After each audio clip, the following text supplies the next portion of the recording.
ones that I've had so far in the smaller pots have been so grainy because I put protein powder in them. So I'm just going to put some more oat milk in to loosen it off, because I don't know about you guys, but I cannot stand the taste of protein powder, and it used to make me feel so sick, so I got the vegan one instead, and the vegan one still makes me feel really sick as well. So if you guys have any suggestions as to how not to hate protein powder and the taste of it, I would love to hear them,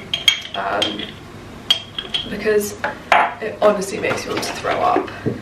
But I've realised that I don't eat anywhere near enough protein, so I'm really trying to up how much protein I eat. As you can tell, I've had a cold. I still have a cold. I sound really bunged up, so please excuse that because I have to film today.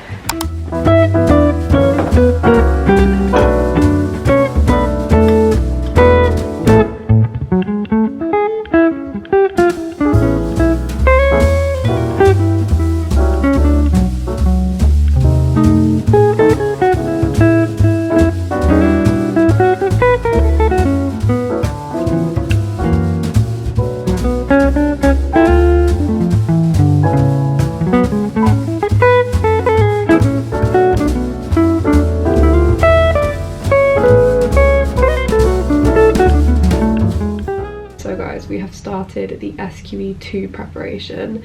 So this week is the first week that we're supposed to be properly starting to prepare for the SQE2. So we had an induction call yesterday, and then a call about like how to do legal research and stuff. We were supposed to probably do a bit more prep yesterday, but I actually just ended up finishing my professional behaviours portfolio and submitting it because I was on the train back to London. So I just finished that, submitted that, and got that out of the way. But this morning I have been actually familiarising myself with what the SQE2 actually looks like, what the assessments are, what the assessment specification is, and trying to like create a bit of a plan for myself. Basically mostly self-study. It's all the same content from the SQE1, but it's also like it's professional skills now, oral exams and written exams. So there's advocacy and interviewing and attendance notes, and then there's also legal writing, legal research, legal drafting, and case matter and analysis. So there are lots and lots of exams, and I have them coming up in July and August. So I have done some planning and like created a timetable for myself, sort of loosely, and now I'm going to look at some of the resources as to like how to prepare, because we have diagnostic exams this week and next week, just to like test where we are at the beginning. And I feel like I have no idea what the exam's going to be like, so I want to really familiarise myself with that today. But before I get onto that, I'm going to show you quickly how I have prepared so far. So you guys know I love Notion, hopefully you can see this okay, but hopefully this works. I don't really know, I haven't really populated everything yet, but I've done a timetable kind of thing, and I've put like the week here, and then my plan is to put in everything I want to do in the week in this section, and then sort of break it down day by day as I work my way through the week, as opposed to trying to like do it really far in advance, because I think if I try and like do every single day for a few months, like it's all going to be wrong. I don't know how long things will take, so I'm planning to do like a weekly plan each week and then break it down daily into these columns. So here I've put in things that I have timetabled as well, so I can see if I'm going to be at uni, if I have any exams, things like that. And I'm probably also going to put in some personal commitments, because I have booked a couple of holidays, and I have done a brilliant classic me planning move and booked to be in Portugal for when I have written formative exams, which is super annoying, but we will make it work. So that's why I put in the timetabled things here. And then FLK revision, so that is basically everything that I did for the SQE1. We need to know all of that again, and I think half of the marks available come from the knowledge from the SQE1, so that will be super important, and it definitely has exited my brain as soon as I stopped doing SQE1 revision. And then skills preparation is obviously like doing practice things. I'm going to do a bit of prep for diagnostic exams because I have them on Thursday this week, so literally in 2 days, and then I have an oral one on Wednesday next week, and Monday I have written ones as well. So yes, that is the rough plan. That is how I have timetabled myself so far. We will see how this works. And then I've also done a little page here for written skills, and I basically just sort of copied and pasted the SQE2 spec and see, for example, what is required of me for case matter and analysis. And then for oral skills, I have also, like, this is what the oral assessments will be like, and then this is basically the SQE2 spec that I've just put into my little SQE2 revision space.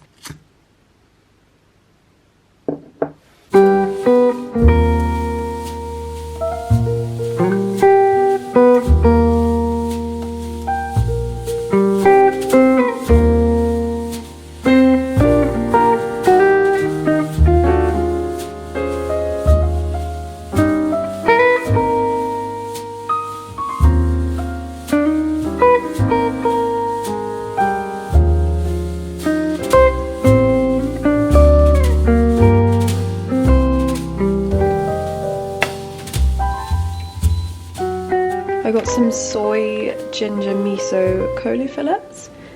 I don't know what that is, but it was cheaper than salmon, so I thought I would try it, and it turns out you have to pan fry it, so that is what we're doing for lunch now.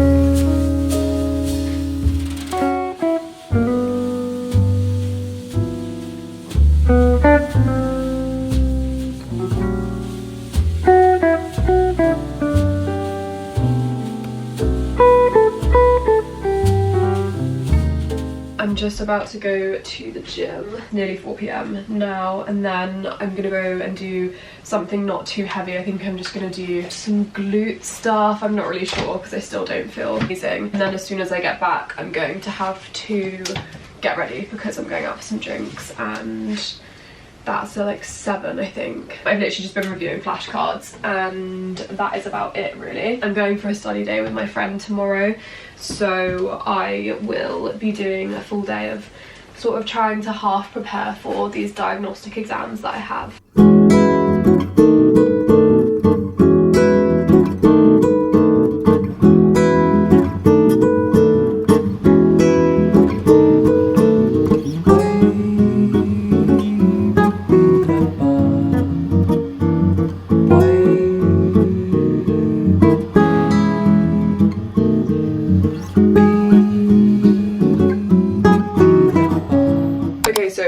Crazy hair, I'm halfway through doing it. I was gonna do a little get ready with me, like do my makeup with you guys, which I've never done before, but I am running too late to do that, so I just thought I would answer a few of your questions while I curled my hair, because I just put it on my Instagram story for you guys to ask me a few questions. But yeah, I just got back from the gym. The first question I got asked is, when are your SQE2 exams? And I think I answered this morning actually, but my SQE2 exams are at the end of July, the beginning of August, so I have a fair few. I finish on the 8th of August, is my last exam, so I have a little while, like just under 2 weeks I think, between that and starting my training contract. And then someone else asked, would you consider doing a master's instead of the SQE or alongside the SQE? I did have the option to do a master's qualification like while doing the SQE, but I decided against it just because it was sort of extra work and I didn't really see a huge amount of value in getting a master's from BPP, from my university. If I was going to get a master's, I would rather go back to a different uni, properly study, just do like a full master's somewhere, which isn't something that I've ruled out, but obviously I have my training contract coming up starting in August. It wouldn't be for a good few years, but I love academia, I love learning, I love writing essays and stuff like that. It's definitely something that is a potential in the future for me, going back into further education. Okay, I've got, what are your top 5 books and fashion brands? Top 5 books is so difficult. I've got to the point where I've been reading like 50 books a year for maybe like 4 years now. Maybe I'm on my 5th year, I'm not really sure.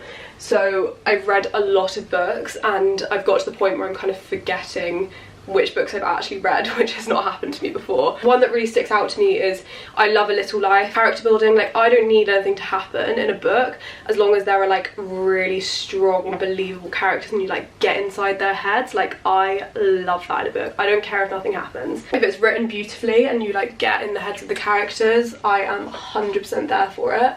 Another book like that is Real Life by Brandon Taylor, and that is set just over a couple of days, but the writing is just impeccable. It kind of reminded me of A Little Life, but A Little Life spans like 50 years I think, and Real Life only spans a couple of days, but the writing is just stunning, and yeah, you really get into the main character and I loved it. I think I will reread that at some point. I'm just looking at my bookshelves. Most of my books are at home, so I can't really see that many. There are so many books that I've loved that I would recommend to people, but I think it would depend who I'm talking to. Like, I love giving people specific book recommendations. It's one of my biggest pleasures in life, is being able to recommend books that I know people that I love will love. We'll leave it at those two, and maybe we can come back to some more book recommendations at a later date. And then they also asked what my 5 favourite clothing brands were. I really like And Other Stories, and I'm trying to buy it more secondhand because I know that it's not the most sustainable, but I love And Other Stories stuff. I feel like it's super classy. I do buy a lot of stuff secondhand from like Depop or vintage. I buy a lot of stuff vintage actually. A lot of my jackets, pretty much all of my jackets are vintage, and I just go to like Brick Lane in Shoreditch in London now. Motel I used to always shop on for night out tops and like skirts and stuff. I don't really buy anything from there anymore, but like pretty much all of the night out tops that I still wear are from Motel. I think they have really cute stuff on there for that. Okay, yeah, let's do one more question. How do I remain motivated? I get this all the time. I don't think I'm always motivated. I think I'm just disciplined. I honestly think if you build good routines, you just get used to those routines. Like, it feels weird if you're not working within the set working hours that you've set for yourself. Yeah, I mean, I always want to do well. I have a big fear of failure, a big fear of not performing as well as I can do. So I think that definitely motivates me. But yeah, other than that, I honestly think just like be disciplined, set working hours. When you're at your desk, actually focus on working, like put your phone in another room, all of those sorts of things. Take weekends off, that's a huge motivator for me. If you have a task, utilise Parkinson's law, only allow yourself an hour to complete the task. All of those things that I speak about all of the time. It feels like maybe I haven't spoken about them in a while, but I've spoken about them in my other videos a lot. And also the ebook that I wrote about surviving law school. So I feel like a bit of a broken record when I get asked about that. I think I'm going to end the little Q&A bit here, and then I will make some dinner. Okay, we've played it safe. This is what I've gone for. I've just got like one of those Zara vests on and wide leg jeans with cowboy boots. I'm going to just have the usual vintage black leather jacket on top as well. So yes, I'm going to sign the video off here. Thank you so much for watching. I really hope you've enjoyed, and I'll be back again soon with some more studying content. We'll be all over the SQE studying together. I just wanted to say a quick thank you to Squarespace for sponsoring today's video. Squarespace is the all-in-one platform where you can build your brand and grow your business online.